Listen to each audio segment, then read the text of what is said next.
دور سے گزر رہا تھا، نو آبادیاتی دور سے، تو ماؤری قبیلے کے اوپر جو کلونیل رجیمز تھے انہوں نے مظالم کیے۔ آج سے 2 ہفتے پہلے نیوزی لینڈ کی پارلیمنٹ نے ایک بل پاس کیا ہے۔ ابھی بٹ صاحب کے ذکر سے مجھے یہ واقعہ یاد آیا، جو پارلیمنٹ کے تقدس اور تکریم کی بات کر رہے تھے۔ نیوزی لینڈ کی پارلیمنٹ نے ایک بل پاس کیا اور اس نے انسانی تاریخ میں پہلی بار ماؤری قبیلے کے اس آبائی علاقے کا پہاڑ جسے تاراناکی پہاڑ کہا جاتا ہے، اس تاراناکی پہاڑ کو انسان کا درجہ دے دیا ہے، اس کو انسان کے برابر حقوق عطا کر دیے ہیں۔ کیا پاکستانی قوم اور پاکستانی عوام کی حیثیت ایک پتھر کے حق کے برابر بھی نہیں؟ کیا آج اتنا ہیچ ہو چکا ہے یہ معاشرہ؟ کیا پاکستانی عوام کے سیاسی، سماجی، آئینی، انفرادی، اجتماعی، لسانی حقوق کو ایک پہاڑ کے برابر بھی حیثیت دینے کو تیار نہیں ہے؟ اور ماؤری قبیلہ کا جو وہاں سربراہ ہے اس نے شکریہ ادا کرتے ہوئے کہا کہ آج ہمارا پہاڑ، تاراناکی پہاڑ، یہ ظلم اور ناانصافی کی زنجیروں سے آزاد ہو گیا ہے۔ دوسرا واقعہ ہوا ہے سربیا میں، وہاں ملوس ووسیوک پرائم منسٹر تھے۔ لوگ، عوام، اپوزیشن، وکلا، سول سوسائٹی، میڈیا اس حکومت اور حکمران کی پالیسیز کے خلاف کھڑے ہو گئے 3 ہفتے پہلے۔ جرت نہیں ہو سکی ملوس ووسیوک کو، یہ یورپ کا کوئی بہت ویسٹرن یورپ کا کوئی بہت مثالی ملک نہیں ہے، یہ ویسٹرن یورپ کا ویسا ملک ہے جیسے ایشیا کا پاکستان ہے، کہ وہ دفعہ 144 لگائے، وہ گولی چلائے، وہ وہاں کے میڈیا یا وہاں کے سوشل میڈیا کی زبان بند کرنے کے لیے وہاں پیکا جیسا ڈریکونین لا لائے۔ وہ اتنا باشرم وزیر اعظم تھا، اس نے ریزائن کر دیا۔ اور تیسرا واقعہ ہوا ہے رومانیہ میں، جہاں کلاس یوہانس رومانیہ کا صدر، تیسری بار وہ صدر بنا، 2019 میں دوسری بار، 2024 میں تیسری بار۔ اس کے الیکشن پر بعین ہی وہی الزامات لگے جو 8 فروری 2024 کو پاکستانی الیکشن پر لگے، کہ دھاندلی کر کے آیا ہے، غیر ملکی مداخلت کے ذریعے سے آیا ہے، پیسے خرچ کر آیا ہے، جو بھی الزامات ہوتے۔ وہاں 2 مراحل ہوتے ہیں الیکشن کے، پہلے مرحلے میں وہ جیت گیا، دوسرا مرحلہ ہونا تھا ابھی، معاملہ وہاں کے جسٹس امین الدین کے پاس چلا گیا، آئینی بینچ کے پاس۔ یہ سارا کچھ کسی دنیا میں کانٹمپریری ٹائمز میں ہو رہا ہے، ہم کہاں کھڑے ہیں اور ہمارے ساتھ باقی دنیا کس فکر اور حکمت کے سفر کو آگے بڑھا رہی ہے؟ وہاں کے آئینی بینچ نے رومانیہ کے پریزیڈینشل الیکشن کو نل اینڈ وائڈ قرار دے دیا، اور ابھی اس صدر کے پاس اختیار تھا کہ وہ مئی 2025 تک صدر رہ سکتا تھا، لیکن وہ اتنا باشرم انسان تھا کہ اس نے بجائے کہ اس عدالت کے فیصلے کو رون ڈالنے کے، اس نے اپنی جمہوری روایات کو رون ڈالنے کے، اس نے سوال اٹھانے والوں کی گدی سے ان کا ٹینٹوا دبانے کے بجائے اس نے ریزائن کر دیا۔ تھامس جیفرسن جو امریکہ کے فاؤنڈنگ فادرز میں سے تھا، بانیان میں سے تیسرا صدر بنا امریکہ کا، اس نے ایک بڑا تاریخی جملہ بولا۔ وہ کہتا ہے کہ جب کسی ریاست میں عوام حکومت سے ڈرتے ہوں، عوام حکومت سے خوف زدہ ہوں، تو پھر آپ سمجھ جائیں کہ وہاں ظلم، جبر اور فسطائیت کا نظام قائم ہے۔ لیکن اگر حکومت عوام سے ڈرنا شروع کر دے، اس کا مطلب ہے وہاں آزادیاں حاصل ہیں، اور یہ آزادیاں کسی کا پیٹنٹ رائٹ نہیں ہے، یہ کوئی تحریک انصاف یا پی ایم ایل این یا چکزئی صاحب کی کسی کا پیٹنٹ رائٹ نہیں ہے۔ یہ آزادیاں انسانی جد و جہد کے ذریعے سے، انسانی ارتقائی سفر کے ذریعے سے حاصل ہوئی ہیں۔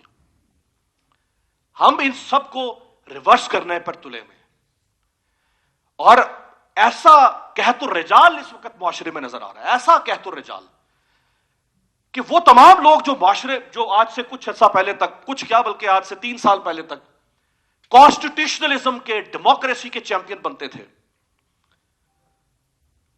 خود کو اینٹی اسٹیبلشمنٹ کہلوانے پر فخر محسوس کرتے تھے، آج وہ لوگ سب سے بڑے اس ہائیبرڈ سسٹم کے ٹاؤٹ بن چکے ہیں، سب سے بڑے،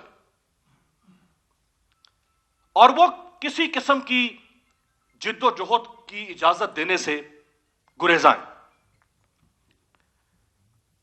دی بالٹک وے پروٹیسٹ ہوا ہے اس زمانے کے سوویت یونین میں 1989 میں 3 ریاستوں کے لوگ باہر نکلے، 20 لاکھ لوگ کہے جاتے ہیں وہ باہر نکلے 1989 میں اس زمانے کی کمیونسٹ رجیم کے خلاف۔ 6 کلومیٹر طویل انہوں نے انسانی زنجیر بنائی، پرامن احتجاج، 20 لاکھ لوگوں کے احتجاج نے ایسٹونیا، لیٹویا اور لتھوینیا کو حقیقی آزادی عطا کی۔ یہ ممکن ہی نہیں ہے کہ آپ معاشرے کو بالکل سلا دیں، معاشرے کو سن کر دیں، اور پھر آپ یہ توقع کریں کہ اس معاشرے کے اندر کوئی ارتقائی عمل کبھی پیدا ہو سکتا ہے۔ جو لوگ اپنے حق کے لیے آواز اٹھانا نہیں جانتے، جو لوگ کسی مصمم ارادے کو کسی تحریک میں تبدیل کرنا نہیں جانتے، وہ پھر یہ حق حاصل نہیں رکھتے کہ ان کے لیے بھی کوئی بہتری ہو سکے۔ بٹ صاحب ابھی ہمارے میڈیا کا ذکر کر رہے تھے پیکا لا کا، جب سقراط کو گرفتار کیا گیا تو اس کے اوپر جو فرد جرم عائد کی گئی، جو چارج شیٹ فریم کی گئی، اس میں جو پہلا الزام اس پر عائد کیا گیا وہ یہ تھا کہ ہی از corrupting the youth of Athens. یہ ایتھنس کے نوجوانوں کے ذہن میں سوال پیدا کرتا ہے، یہ ایتھنس کے نوجوانوں کے ذہن میں جرأت اظہار پیدا کرتا ہے، جرأت انکار پیدا کرتا ہے، جرأت تنقید پیدا کرتا ہے۔ اس کی یہ جرأت، اور پھر اس کو جب سزا سنائی گئی تو اس کو 2 آپشن دیے جج نے، ایک یہ کہ تم سیلف ایگزائل پہ چلے جاؤ، خود ساختہ جلاوطنی اختیار کر لو، اور دوسرا یہ کہ پھر زہر کا پیالہ پینا پڑے گا۔ تو سقراط نے زہر کا جام اٹھایا اور اپنے ہونٹوں سے لگایا، اور اس نے ایک تاریخی جملہ بولا، اس نے کہا سقراط مر رہا ہے، سقراط کا جسم مر رہا ہے لیکن سقراط زندہ رہے گا۔ آج 3000 سال کے بعد سقراط کو زہر کا پیالہ دینے والے کسی پروسیکیوٹر اور کسی جج کو تاریخ یاد نہیں رکھتی، لیکن سقراط کو تاریخ یاد رکھتی ہے۔ آخر میں چونکہ 2 شخصیات میرے سامنے تشریف رکھتی ہیں، ان کو دیکھ کے میں کچھ کہنا چاہوں گا۔ وہ جو غالب نے کہا تھا نا کہ کوئی امید بر نہیں آتی، کوئی صورت نظر نہیں آتی، تو شاہد صاحب اور اچکزئی صاحب کو دیکھ کر مجھے لگتا ہے کہ ایک امید اور ایک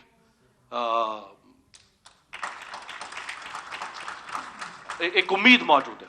یہ میں اس لیے کہہ رہا ہوں کہ شاہد صاحب وہ شخصیت ہیں کہ جن کو عمران خان صاحب کے دور میں گرفتار کیا گیا، جب یہ لاہور موٹر وے کی طرف گامزن تھے، اور اچکزئی صاحب کی بھی عمران خان صاحب کے ساتھ ایک سیاسی مخاصمت رہی، اور عمران خان صاحب اچکزئی صاحب کے لباس کا بھی مذاق اڑاتے تھے۔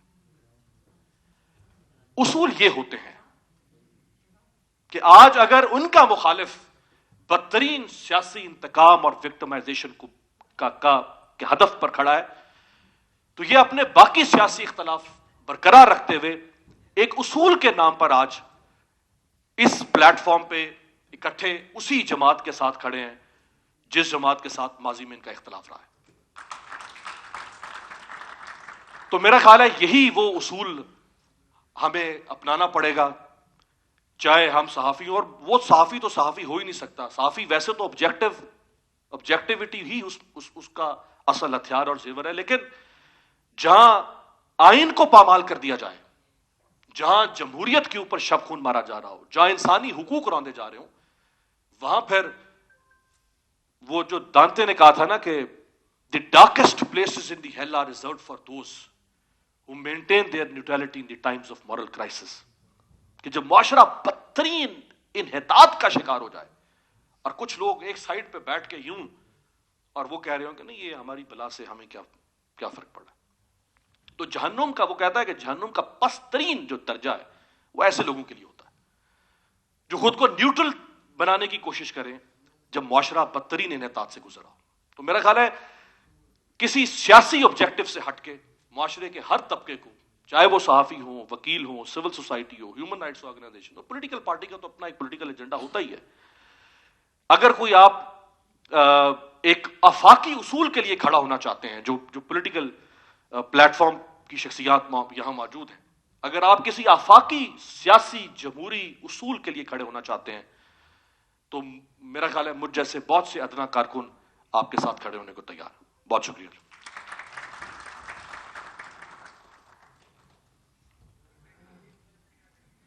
بہت شکریہ جی. اب میں ملتمس ہوں جناب اعزاز سید صاحب سے، جو جیو کے ہمارے سینئر جرنلسٹ ہیں انویسٹیگیشن پہ اور ایک محنتی صحافی ہے، تاکہ وہ آئے اور آپ لوگوں سے مخاطب ہو. اعزاز سید.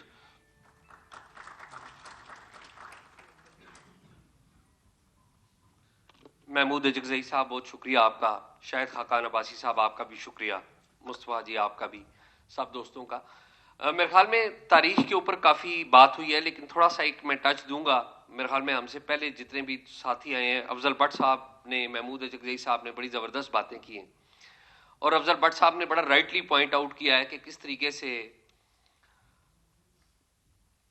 وقتاً فوقتاً جب ہماری سیاسی جماعتوں کو اقتدار ملتا ہے، ان کے اسٹیبلشمنٹ کی اپروول ہو جاتی ہے ادھر، تو وہ بھول جاتے ہیں کہ وہ رائٹس کی جنگ کسی ٹائم پہ اسی طرح کے حالوں میں وہ لڑتے رہے. تو افضل بٹ صاحب کا بڑا شکریہ کہ تازہ کیا کچھ ایسی باتوں کو جو شاید ہماری ابھی اپوزیشن کی جو سب سے بڑی جماعت ہے، بڑی رسپیکٹڈ جماعت ہے، آج کل ان کے ساتھ بہت برا ہو رہا ہے. اور نو ڈاؤٹ اباؤٹ اٹ کہ ان کے لیے زمین تنگ کی جا رہی ہے. پی ٹی آئی کو بھی کچھ پرانی باتیں یاد کرائی ہیں. یہ بڑی، میں افضل بٹ صاحب آپ کا بڑا مشکور ہوں. لیکن مجھے ایک بات جو as a student of journalism ابھی سمجھ نہیں آ رہی، اور میں اپنے پی ٹی آئی کے بھائیوں سے ریکویسٹ کروں گا کہ یہ کلیئرٹی ہونی چاہیے آپ کی طرف. کیوں آپ کا ذکر اس لیے کہ اس وقت پاپولیرٹی اگر پنجاب میں دیکھی جائے تو آپ کی پاپولیرٹی ہم دیکھتے ہیں کہ عروج پہ ہے. باقی کے پی میں آپ کی اپنی حکومت ہے، سندھ میں بھی صورتحال ہم دیکھتے ہیں کہ باقی لوگ مرکز سے بالخصوص اسٹیبلشمنٹ سے، فوج اور اس کی ایجنسیوں سے خوش نہیں ہیں. لیکن مجھے جو بات سمجھ میں نہیں آتی وہ یہ سمجھ میں نہیں آتی کہ پیکا کا لا جب منظور ہوا تو قائمہ کمیٹی میں گیا، تو قائمہ کمیٹی کا جو سربراہ تھا وہ ہماری پاکستان تحریک انصاف کا ممبر ہے، ممبر پارلیمنٹ ہے.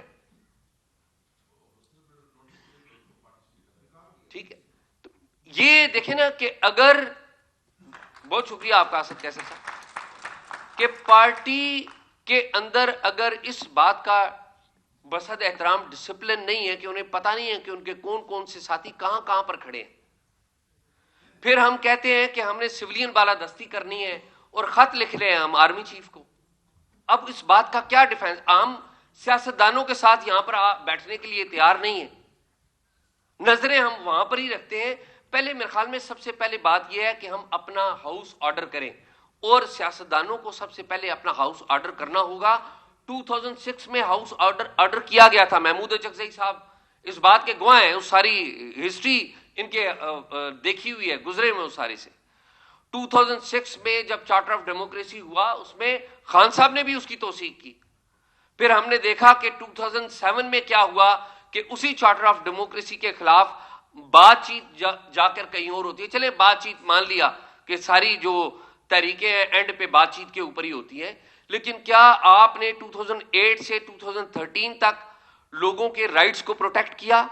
کیا سیاسی اور جمہوری آوازوں کو اتنی تقویت ملی کہ آپ نے اسپیس کو کھلا کیا ہو؟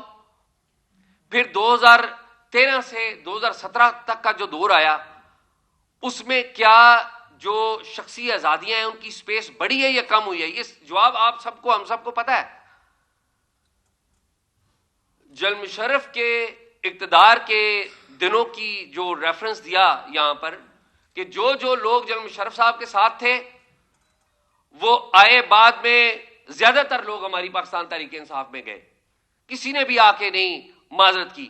مسلم لیگ نون میں بھی کچھ لوگ گئے, پیپلز پارٹی میں بھی کچھ لوگ گئے. جب جوں اقتدار کا سورج دیکھتے ہیں کہ اسٹیبلشمنٹ کس طرف گئی ہے, سارے جو اقتدار کے لوگ ہیں, میرے خیال میں وقت آ گیا ہے کہ ان لوگوں کی تصاویر ضرور ہونی چاہیے جو وقت کے ساتھ ساتھ اقتدار کے ساتھ ساتھ اپنا پینترا بدلتے ہیں, اقتدار کے ساتھ ساتھ پینترا بدلتے ہیں اور دیکھتے ہیں کہ اسٹیبلشمنٹ کس کے اوپر ہاتھ رکھ رہی ہے, لائن لگ کے ادھر چلے جاتے ہیں.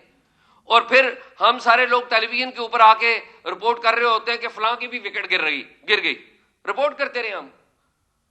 2014 میں جب خان صاحب کے اوپر اسٹیبلشمنٹ نے ہاتھ رکھا ہوا تھا تو میں بڑے ادب سے کہوں گا کہ کیا میڈیا اسٹیبلشمنٹ کے ساتھ نہیں ملا ہوا تھا؟ ملا ہوا تھا میڈیا بھی, ایٹ دیٹ ٹائم میڈیا بھی ملا ہوا تھا. لیکن آج ہمارے بہت سارے دوست جن کے ساتھ زیادتی ہو رہی ہے, آئی اگری, بالکل زیادتی ہو رہی ہے, لیکن وہ کڑوے سچ بھی پلیز بولے, بتائیں کہ آپ سے کیا کیا غلطیاں ہوئی ہیں.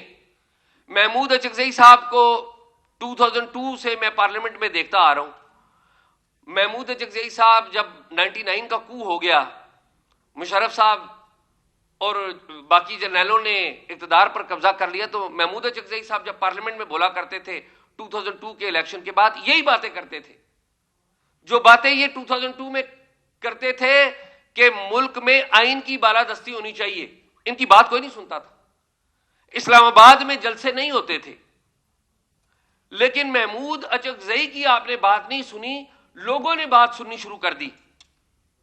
اور لوگ, ہماری اسٹیبلشمنٹ جو اس وقت پوری طاقت میں تھی ایٹ دیٹ ٹائم, اب آپ دیکھ لیں کہ بلوچستان میں صورتحال کیا ہے, محمود اچکزئی کی بات درست ثابت ہو رہی ہے.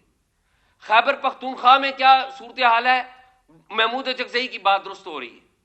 لیکن مجھے جس بات کا اگین ڈر رہتا ہے کہ محمود اچکزئی صاحب جب بھی وقت آتا ہے تو ساری سیاسی جماعتیں اچکزئی صاحب کو اکیلا چھوڑ کے خود کہیں اور رخ کر لیتی ہیں, یہ بیچارے ادھر ہی رہ جاتے ہیں.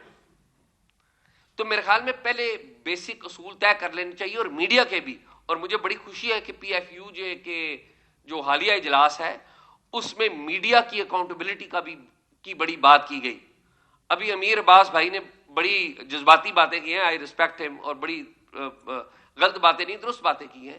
لیکن میں بھائیوں سے پوچھنا چاہتا ہوں کہ جب فیک نیوز ہماری لائنوں میں آ کے لوگ پھیلائیں گے اور ایک سیاسی جماعت, چاہے وہ کوئی بھی جماعت ہے, اس کو جان بوجھ کو ٹارگٹ کرتے رہیں گے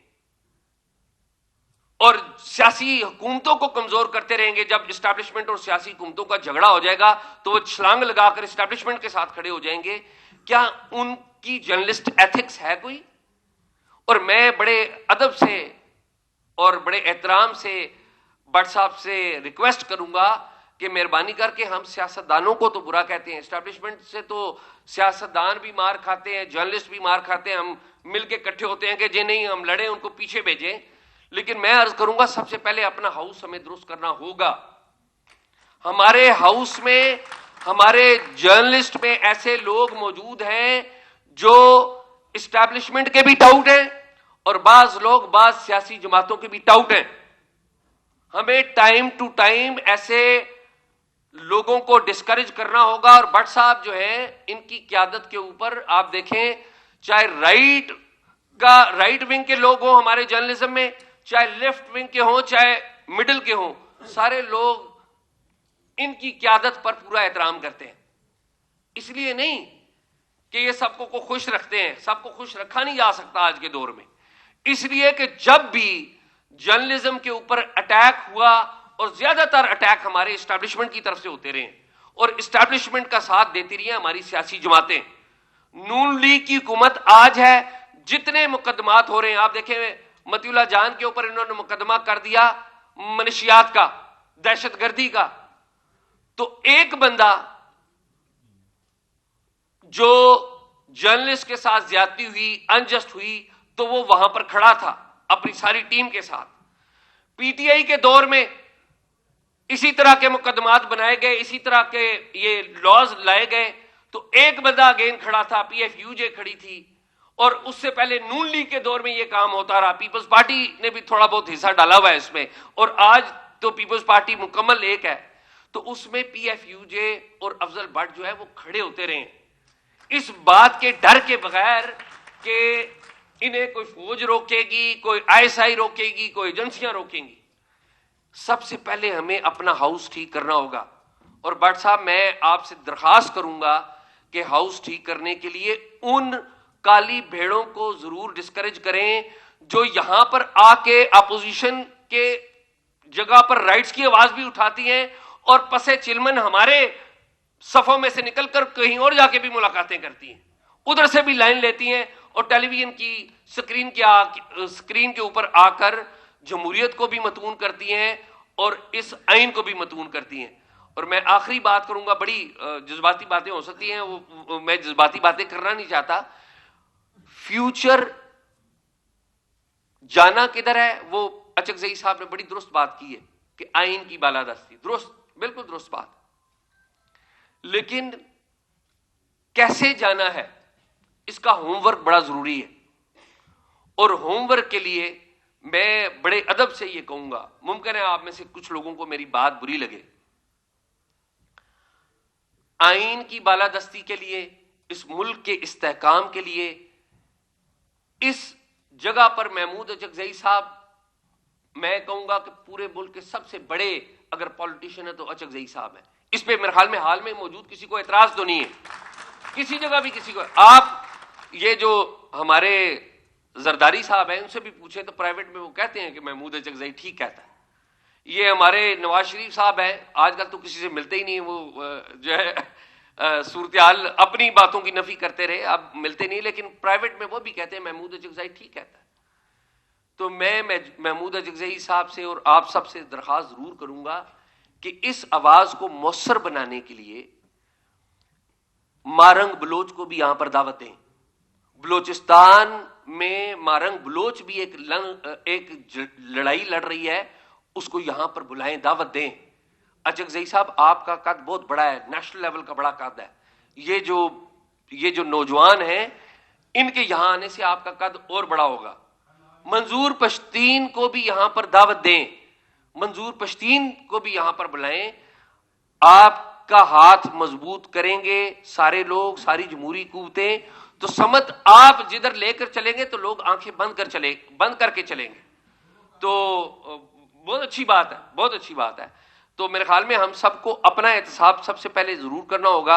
اور میں نیکسٹ ٹائم یہ ضرور کہوں گا کہ جب ہم آ کے میڈیا کے لوگ آ کے بات کرتے ہیں سیاستدانوں کے اوپر, اسٹیبلشمنٹ کے اوپر, ضرور کرنی چاہیے, لیکن ہمیں اپنے جو گندے انڈے ہیں ان کو بھی بتانا ہوگا, ان کی بھی تصویریں لگانی ہوگی. یہاں پر سیاستدانوں کی تو بات کر رہے ہیں, ان کی بھی تصویریں لگانی ہوگی. اور جو اسٹیبلشمنٹ کے جو گندے انڈے ہیں جنہوں نے ڈکٹیٹرشپ نافذ کیا ہے یا اس کے سہولت کار بنے ہیں, میں جلال صاحب سے کہوں گا کہ جلال صاحب آپ بھی ہمت کریں. آپ کا یہاں پر آ جانا بھی بڑی بات ہے, وی نو دیٹ, لیکن آپ بھی ہمت کریں. جنرل مشرف صاحب جب تھے آپ ان کے ساتھ تھے, ضیاء الحق صاحب تھے آپ ان کے ساتھ تھے, آپ کی نوکری تھی, بالکل ٹھیک بات ہے.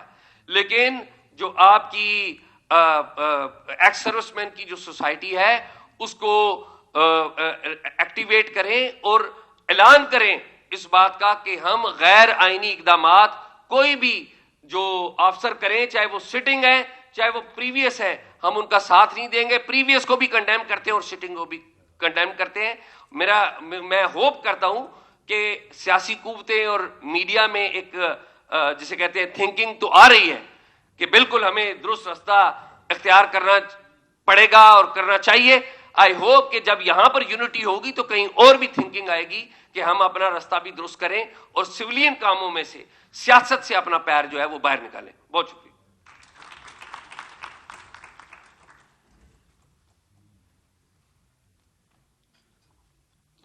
بہت شکریہ جی. اب میں دعوت دوں گا بطول راجپوت صاحبہ کو, جو آزاد ڈیجیٹل میڈیا سے پلیٹ فارم سے ان کا تعلق ہے, کہ وہ آئے اور آپ لوگوں سے مخاطب ہو. بطول راجپوت.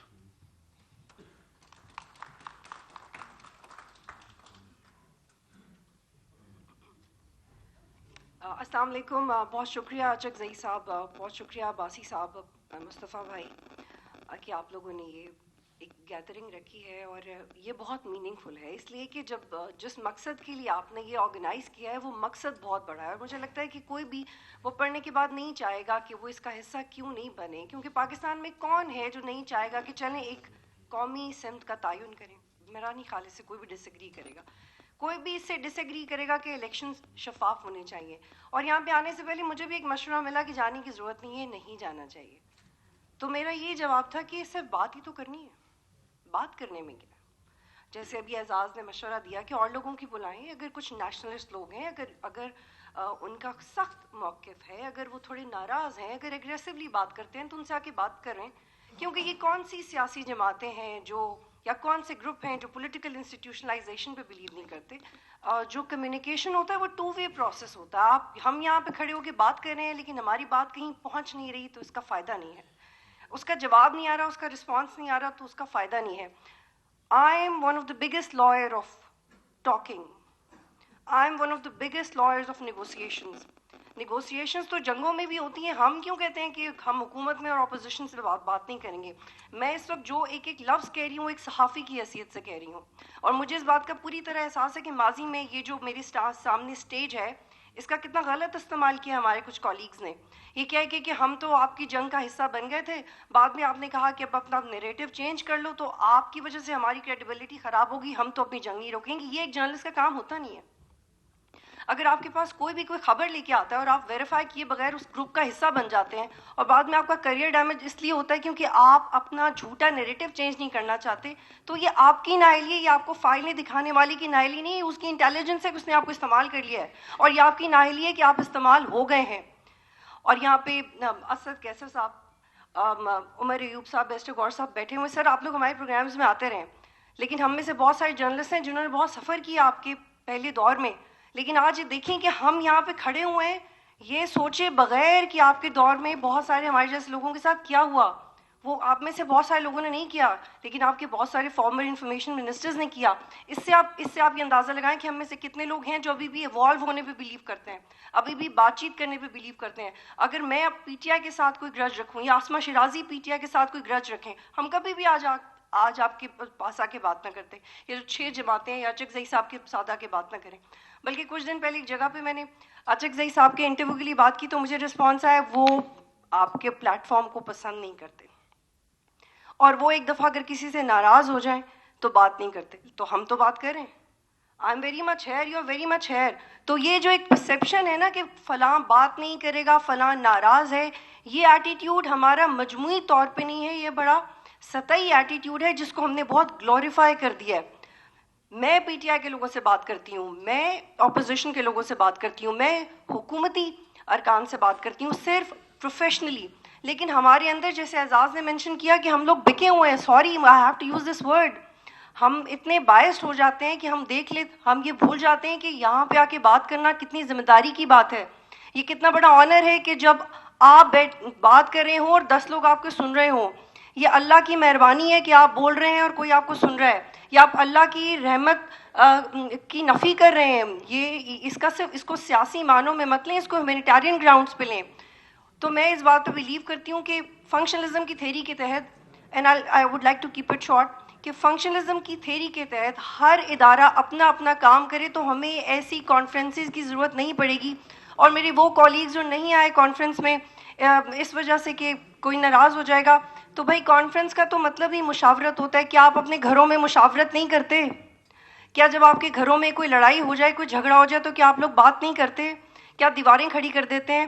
تو جس ملک میں جس انسٹیٹیوشن میں بات کرنے کی قدغن لگا دی گئی ہو, صحافت کے اقدار پہ تو بات کرنا بات ہے, لیکن صرف ایک phone call, what's app invitation, اگر اس کے پہنچ جانے پہ بھی ہماری عزت نفس کم ہو رہی ہے تو آپ دیکھیں کہ ہمیں کہاں امپروومنٹ کی ضرورت ہے. بہت شکریہ.